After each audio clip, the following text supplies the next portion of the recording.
میرا من یہ کہتا ہے کہہ دوں میں زمانے سے، ایک چبھن سی ہوتی ہے عشق کو چھپانے سے۔ سنیں گے دوستو آج کی اس ویڈیو میں عمران پرتاپ بری کی بہترین نظم سے پہلے ایک بہترین بات سنتے ہیں۔ کسی انسان میں خوبی دیکھو تو اسے بیان کرو، لیکن اگر خامی دیکھو تو وہاں تمہاری خوبی کا امتحان ہے۔ چلیے پہلے سنتے ہیں عمران پرتاپ بری کی نظم۔ تو آپ سے گزارش ہے ویڈیو کو لائک کیجیے اور چینل کو ضرور سبسکرائب کیجیے۔ میرا من یہ کہتا ہے کہہ دوں میں زمانے سے۔ میرے دوست میرے ساتھ ساتھ چلیں، اور جو میرے بڑے ہیں وہ تھوڑا سا 10-20 سال پیچھے چلے جائیں، کیا پتہ کوئی اچھا پل ان کو آنکھوں کے سامنے سے گزر جائے۔ انشاءاللہ اچھا پل گزرا ہوگا ہی، ظاہر سی بات ہے، کیونکہ آج اتنے شریف ہیں، اس پل میں ہم جیسے ہی رہے ہوں گے۔ یہ میرا من یہ کہتا ہے کہہ دوں میں زمانے سے، ایک چبھن سی ہوتی ہے عشق کو چھپانے سے، ایک چبھن سی ہوتی ہے عشق کو چھپانے سے۔ جب سے پیار کی میں نے ایک شمع جلائی ہے،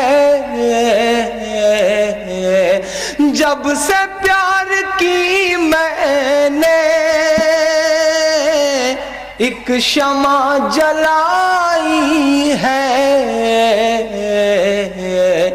تب سے ڈر نہیں لگتا آندھیوں کے آنے سے، تب سے ڈر نہیں لگتا آندھیوں کے آنے سے۔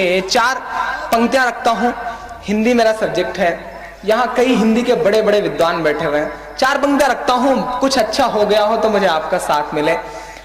پیچھے 3-4 چہرے بیٹھے ہیں، انہیں دیکھیے گا اور مجھے سنیے گا، شاید میرے چاروں شعر کہیں پھٹ بیٹھتے ہوں، پھٹ بیٹھے تو آپ کا ساتھ ملے۔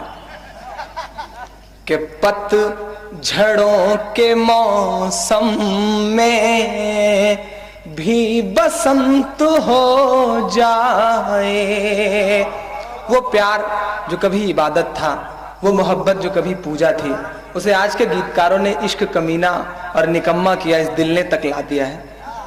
4 مصرے رکھتا ہوں، اگر پرمپراؤں کو سہیج سکا ہوں تو مجھے آپ کا ساتھ ملے۔ کہ پت جھڑوں کے موسم میں بھی بسنت ہو جائے، ہوں اداسیاں غائب دکھ کا انت ہو جائے، انگ آپ کے جیسے وید کی رچائیں ہیں، انگ آپ کے جیسے وید کی رچائیں ہیں،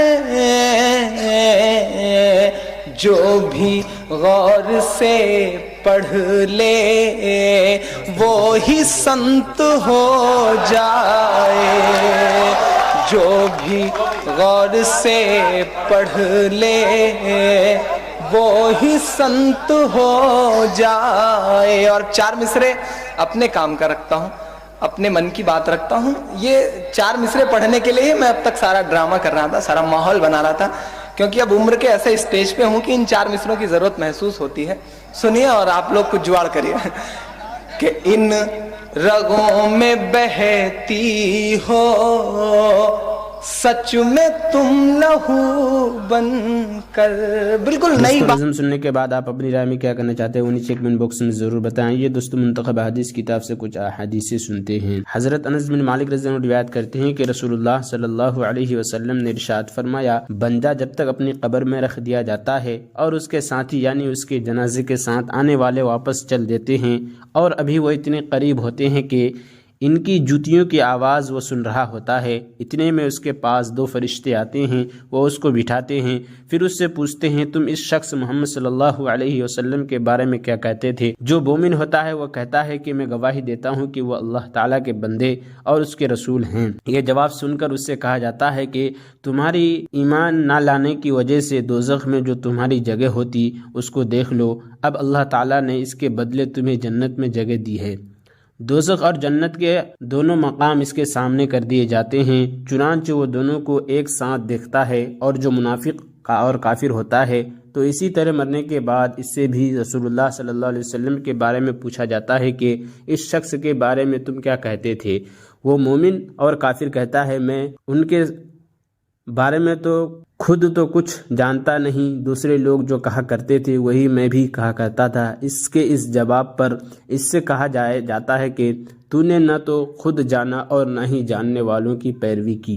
फिर सज़ा के तौर पर लोहे के हथौड़े से उसको मारा जाता है, जिससे वो इस तरह चीखता है कि इंसान और जिन्नात के अलावा उसके आसपास की हर चीज़ उसका चीखना सुनती है। हज़रत उस्मान रज़ियल्लाहु अन्हु के आज़ाद किरदा गुलाम हज़रत हानिया रहमतुल्लाह अलैह फरमाते हैं कि हज़रत उस्मान रज़ियल्लाहु अन्हु जब किसी कब्र के पास खड़े होते तो बहुत रोते, यहाँ तक कि आंसुओं से अपनी दाढ़ी को तर कर देते।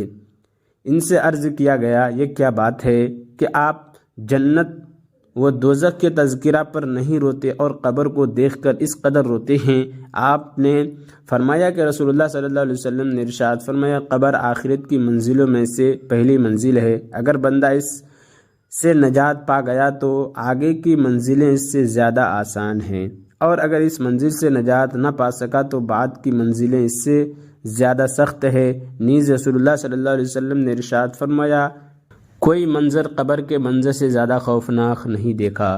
हज़रत उस्मान बिन अफ़्फ़ान रज़ियल्लाहु अन्हु रिवायत करते हैं कि रसूलुल्लाह सल्लल्लाहु अलैहि वसल्लम जब मैयत के दफन से फारिग हो जाते तो कब्र के पास खड़े हो जाते और इरशाद फरमाते कि अपने भाई के लिए अल्लाह ताला से मग़फ़िरत की दुआ करो और ये मांगो कि अल्लाह ताला उसको सवालात के बावजूद में साबित कदम रखें, क्योंकि इस वक्त इससे पूछ कूछ हो रही है।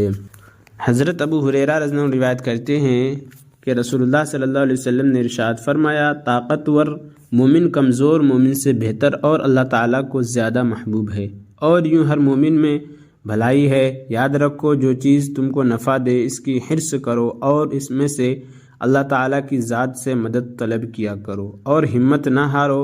और अगर तुम्हें कोई नुकसान पहुंच जाए तो ये न कहो अगर मैं ऐसा कर लेता तो ऐसा और ऐसा हो जाता, अलबत्ता ये कहो कि अल्लाह ताला की तकदीर यूं ही थी और उन्होंने जो चाहा किया, क्योंकि अगर का लफ्ज़ शैतान के काम का दरवाज़ा खोल देता है। फ़ायदा इंसान का यूं कहना अगर मैं ऐसा कर लेता तो ऐसा हो जाता इस वक्त मना है, जबकि इसका इस्तेमाल किसी ऐसे जुमले में हो जिसका मकसद तकदीर के साथ मुकाबला हो और अपनी तदबीर पर ही एतमाद हो, और ये अक़ीदा हो कि तकदीर कोई चीज़ नहीं, क्योंकि इस सूरत में शैतान को तकदीर पर से यकीन हटाने का मौका मिल जाता है। हज़रत अनस रज़ियल्लाहु अन्हु रिवायत करते हैं कि मैंने 8 साल की उम्र में नबी करीम सल्लल्लाहु अलैहि वसल्लम की खिदमत शुरू की और 10 साल तक खिदमत की। इस अरसा में जब कभी मेरे हाथ से कोई नुकसान हुआ तो आपने मुझे कभी इस पर मलामत नहीं फरमाई। अगर आपके घर वालों में से कभी किसी ने कुछ कहा भी तो आपने फरमा दिया रहने दो, कुछ न कहो, क्योंकि अगर किसी नुकसान का होना मुक़द्दर होता तो वो होकर रहता। और इमरान प्रतापगढ़ी से जुड़ी खबरों और नज़मों के लिए हमारे इस चैनल को ज़रूर सब्सक्राइब करें। मिलते हैं किसी और वीडियो में से नई नज़म और नई खबरों के साथ। तो जब तक के लिए दीजिए मुझे इजाज़त और रखिए अपना ख्याल। आप देख रहे तो सुनहरे लफ्ज़ और मैं आपके साथ मोहम्मद ताक़िब। अस्सलामु अलैकुम व रहमतुल्लाहि व बरकातुहू।